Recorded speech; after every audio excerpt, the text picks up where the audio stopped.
mendigitalisasikan naskah kuno itu kita menjadi mempunyai informasi, mempunyai arsip.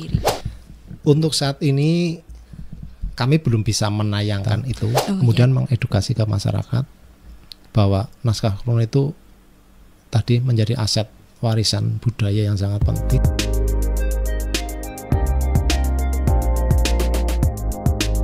Ya, balik lagi di podcast Tarik Mas, putar informasi menarik Banyumas bersama saya Widya dan Bapak Sutiarto SP dari Arpusda Banyumas. Ya, bagaimana Pak hari ini kabarnya? Alhamdulillah baik. Iya, hari ini nih kita akan membahas topik yang sangat relate di era yang saat ini, yaitu pelestarian naskah kuno. Yang bagaimana nih naskah kuno sekarang ini mulai digitalisasikan, ya benar kan Pak? Sebenarnya itu Bapak selaku dari Arpusda sendiri, digitalisasi naskah kuno itu upaya yang seperti apa sih Pak?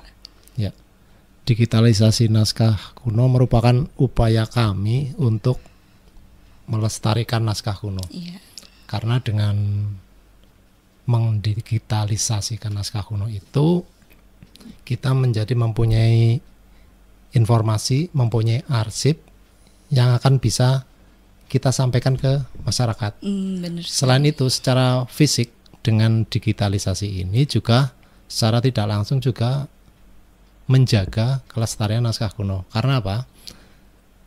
Kita tidak perlu terlalu sering membuka atau menyentuh secara langsung naskah kuno tersebut. Iya, benar. Karena naskah kuno ini kan umurnya sudah sangat lama ya. Jadi sudah ratusan tahun lah seperti itu, sehingga ini sangat rentan, sangat rapuh kalau terlalu sering dipegang, dibuka dan sebagainya. Itu akan mempercepat kerusakan naskah kuno. Sehingga ini secara tidak langsung merupakan upaya untuk pelestarian naskah kuno. Dari naskah kuno itu. Lalu jenis-jenis seperti apa naskah kuno yang telah berhasil digitalisasikan oleh Din Arpusda? Kita ada berbagai jenis naskah kuno. Tapi untuk yang sudah kami digitalisasi, kita ada 3. 2 itu berbentuk buku atau kitab seperti itu yang memakai huruf Jawa kuno. Kemudian satu lagi yang seperti lipatan lah, seperti lipatan kertas dalam ukuran yang sangat panjang, tapi itu dilipat-lipat. Itu yang masih juga memakai huruf Jawa kuno. Itu yang sudah kami digitalisasikan seperti itu. Khususnya ini untuk anak-anak muda nih Pak, digitalisasi ini sangat bermanfaat ya Pak untuk mengedukasi khususnya. Dan apakah ini mendigitalisasikan naskah kuno sendiri dari Din Arpusda ini selanjutnya ini akan diartikan untuk kemudian mudah dipahami untuk anak muda, atau hanya sekedar mendigitalisasikan itu saja? Tidak, jadi upaya digitalisasi tidak selesai hanya dengan mengalih mediakan naskah kuno tersebut. Langkah selanjutnya adalah setelah kita alih mediakan ini, kemudian kita alih bahasakan. Sehingga nanti kita akan tahu apa isi dari naskah kuno tersebut. Setelah kita tahu, barulah kita tayangkan ke masyarakat bahwa naskah ini adalah bercerita tentang sesuatu hal misalnya seperti itu, yang siapa tahu ini menjadi informasi yang sangat penting yang selama ini mungkin kita tidak tahu. Dan ini juga sebagai upaya juga untuk memberikan informasi khususnya ke generasi yang sekarang lah, generasi muda, karena naskah kuno sendiri ini saat ini secara umum masih tersimpan pada orang-orang generasi terdahulu. Iya, benar. Belum diketahui oleh generasi muda sekarang. Dan mungkin kayaknya generasi yang sekarang juga kayak kurang begitu menarik, begitu tertarik dengan naskah kuno. Betul. Gitu. Karena hanya secara fisik gitu loh. Oh ya. Karena kita tidak mengetahui isinya apa. Kalau kita bisa mengetahui itu isinya apa, bisa jadi itu mengandung sejarah yang sangat penting. Sejarah dari leluhur kita, sehingga informasi itu akan lebih menarik kalau kita format dalam bentuk digital seperti itu. Untuk sejauh ini sendiri, apakah itu bentuk digitalisasinya hanya di-keep nih di website dari Din Arpusda itu sendiri, atau sudah memang bisa diakses di mana saja, kapan saja, sesuai dengan fungsinya dari digital itu sendiri? Untuk saat ini kami belum bisa menayangkan itu, karena kita baru memproses itu. Kita baru mendigitalisasikan mulai tahun sekitar 2 tahun yang lalu lah. Itu baru kita mulai untuk mendigitalisasikan itu, karena tadi yang saya sampaikan itu harus kita olah dulu, kita ketahui dulu isinya apa sebelum kita tayangkan sebagai sebuah informasi kepada masyarakat.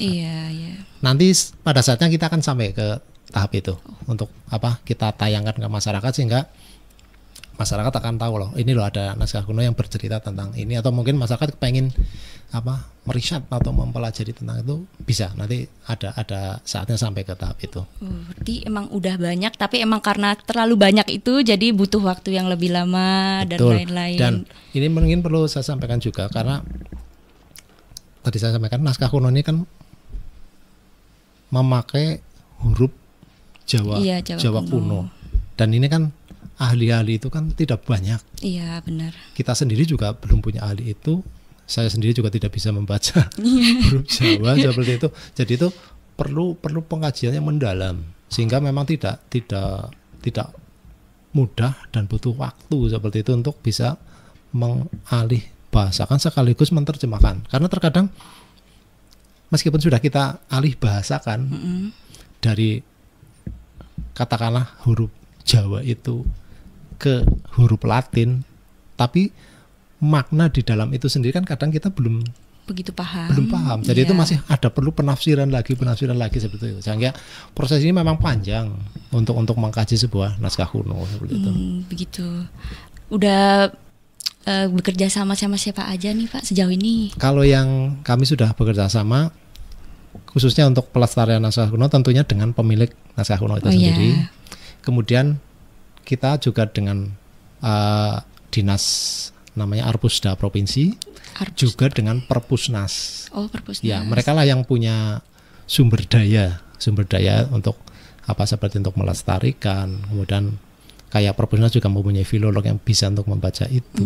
Sehingga kami bekerja sama dengan selain tadi dengan pemilik naskah, dengan dinas Arpusda Provinsi, juga dengan Perpustakaan Nasional. Jadi untuk sekarang ini emang belum bisa dinikmati nih untuk masyarakat secara umum. Secara umum kita masih belum bisa menayangkan. Tapi itu. untuk selanjutnya bisa, mungkin dalam tahapnya ke sana pasti bisa. Jadi ini kayaknya manfaatnya untuk itu tuh selain mengedukasi nih Pak, nih untuk apa lagi sih mendigitalisasikan naskah kuno ini? Tadi yang saya katakan pertama adalah melestarikan naskah kuno, karena itu adalah kekayaan budaya kita, kekayaan leluhur kita. Kemudian mengedukasi ke masyarakat bahwa naskah kuno itu tadi menjadi aset warisan budaya yang sangat penting, karena di dalamnya mengandung informasi-informasi yang tentang sejarah leluhur kita, yang mungkin terkait dengan keadaan saat ini sih. Jadi intinya kita berusaha untuk melestarikan warisan dari para leluhur kita lah. Gitu. Mungkin juga kalau ini kayak yang kasusnya kemarin kebakaran Museum Nasional itu, misalkan nih kalau untuk bisa menyelamatkan gitu, bisa jadikan Pak ya. Sangat bisa. Nah itu salah satu manfaatnya. Nah mudah-mudahan yang kemarin terbakar itu sudah ada digitalisasinya. Kebetulan. Ya sudah digital. Jadi, juga sehingga kita masih mempunyai arsip lah. Yaitu pentingnya arsip di situ.